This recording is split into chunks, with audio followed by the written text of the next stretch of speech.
Hi, my name is Lynn and this is the DarbinNotes channel, and I'm just going to go over a little shop update, kind of what I've been up to lately. And I don't know, the shop is kind of a mess right now because I'm working on a couple of different projects at the moment. I guess one thing that I've been kind of busy with lately is my shop, and I've been cutting up a whole bunch of different mallet heads right here and working with a couple of different woods. And one of the woods that I've been working on is Ipe, which is a tropical hardwood. And I work with a great hardwood store in the area, a local shop, and they had some Ipe, and I just, really wanted to try it out. So I made a mallet out of Ipe, and I've been really bashing it like crazy because I really just wanted to see, how well it could handle to really being used. Because that's really one thing about these mallets in general. Like, I really want to see how well do they perform, how strong are they, especially when I play with different kinds of woods. And I mean, you can see that this kind of got deformed at some places because I kind of bashed it all over on these sides and all over. And you can definitely see it. Although I think it held up pretty good, in general. Ipe is a really strong wood. So anyway, that was kind of fun. I really enjoy trying to, make these out of different types of wood, because I think it's really the ideal way to work with different types of wood to make mallets, because it really gives you a good sense of working with the wood, playing with it, see how it acts. So yeah, I kind of like the Ipe. I put one mallet up in the shop with Ipe, and otherwise I got a couple walnut mallets up there too. In terms of walnut, the test that I've done with walnut mallets, I mean, they hold up really well. Walnut is just super strong, and here is one that I use a lot when I make the mallets. And it has a couple of marks on it, but that's after using it a lot and really trying to bash it a lot, to see how well it can stand up to it, and it's hold up really well. So walnut is just really nice to work with. It's really one of my favorite woods when it comes to making mallets. So if any of you guys get a chance to get your hands on any rough sawn walnut, because you really need thicker pieces for something like this, I mean, make a mallet. That's really a great way, use of rough sawn wood. And that's what's been so great lately, that the lumber store that I'm working with, they have a couple of different types of wood in rough sawn sizes.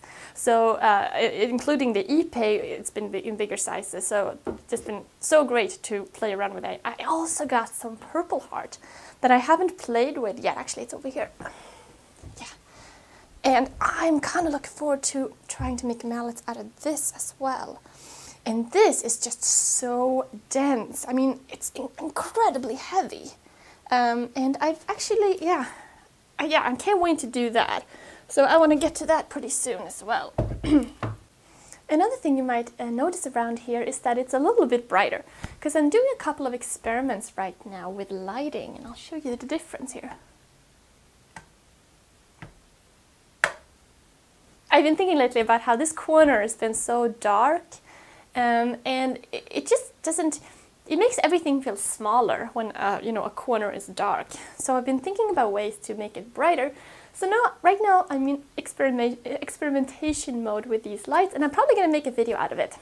But I really like it so far. I like how much light it gives this area. Actually, when I was thinking about this lighting here, I really wanted to do something that was very affordable and something that provided a lot of flexibility in terms of making different shapes and form it to your space, where I really went out and bought nuts and bolts. Nothing fancy. I just wanted something that you could really customize and just put together yourself using LED bulbs and just piping.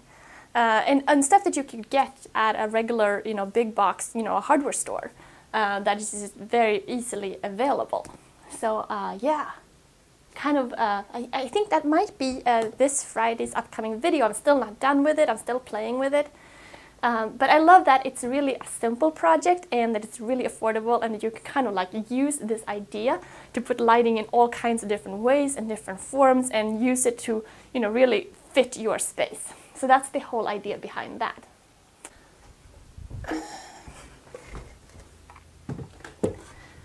So in the last video, it was a kitchen utensil challenge, and I made the Lazy Susan here, which was really a fun project. And one thing that I noticed that a lot of the people did when they finished their projects for the kitchen, because everything wanted to be food safe, was that a lot of people kind of overused the mineral oil. Really poured a lot of mineral oil on it, and it kind of reminded me how all, the cans of most products say flood the surface with the product, with the oil, with the polyurethane, with the stain, whatever it is, and then, wipe it off, later on. And I have found that that's not really the case. You don't need to flood the surface, and first of all, a lot of this stuff is kind of expensive. And most of the time, it's really enough to just, put a little bit on and rub it on, and the wood can only absorb so much anyway. So it's really not that necessary to put on too much. So I really like to use the mineral oil and beeswax polish for something like this, because it has a little bit of beeswax in it, it's in solid form. So it's a lot easier to apply and also a lot easier to control.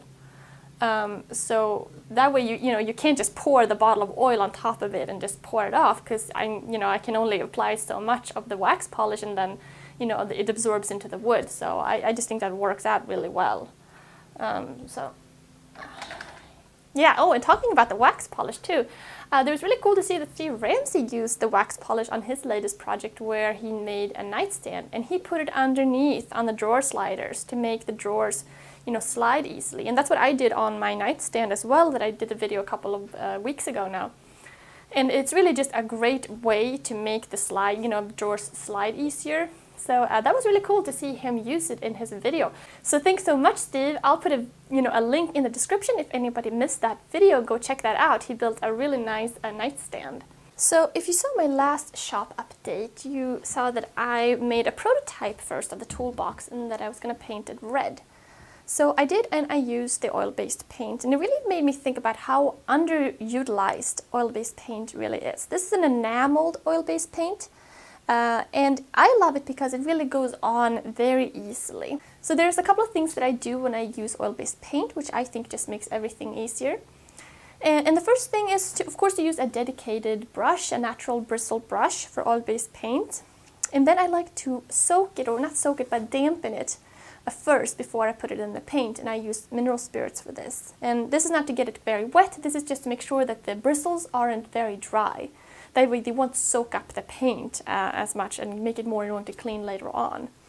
So I start with that, and then the other thing is that I like to not use the paint can. I like to transfer some of the paint into like a mason jar or something like that. I also thin mine out with a little bit of acetone, since it is oil-based, maybe like 10% or something like that. And that is just to make it a little bit easier to apply, and also it dries faster when you thin it out with something like that. On the other hand, you can add oil, like boiled linseed oil instead, if you want to make it even richer and kind of thicker. You could go that route, but then it's going to take longer to dry. But yeah, the other thing that I like to do is to not to dip the brush in too far. I mean, less than an inch really works pretty well, because that way you also have more control over the paint, and you want a good brush that kind of does soak up the paint, so you don't have to go back and dip it into the can, over and over again. And the coverage on oil-based paint is really good. I only used 2 coats of this. Of course, I also used a primer first. So I used an oil-based white primer first on this, and I found that makes a really big difference as well, to use primer.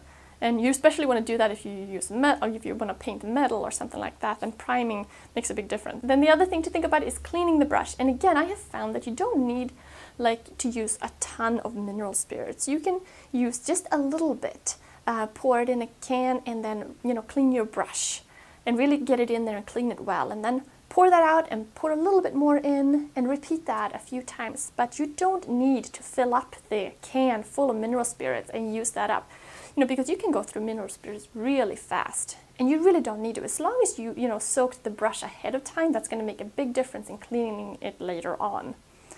So if you only do those things, then I don't think it's difficult at all to use, and it just provides such a nice result.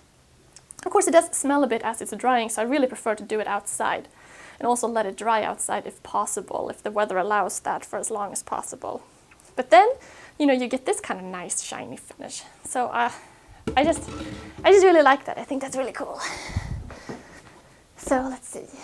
guess that's about it. Thank you guys for watching and being part of this shop update, kind of what's been going on in the shop. If this is your first time here, welcome. I try to do this pretty frequently, maybe like once a week or something like that, just to kind of give a behind the scenes of what's going on in the shop and what I'm working on and what I'm thinking about. Otherwise, hopefully I'll see you on Friday, where I most likely would do a project about the lighting on my other channel, DarbinNotes, where I put a project up every Friday. Otherwise, make sure you follow me on social media and Instagram, and thank you guys for watching, and I'll see you soon. Bye!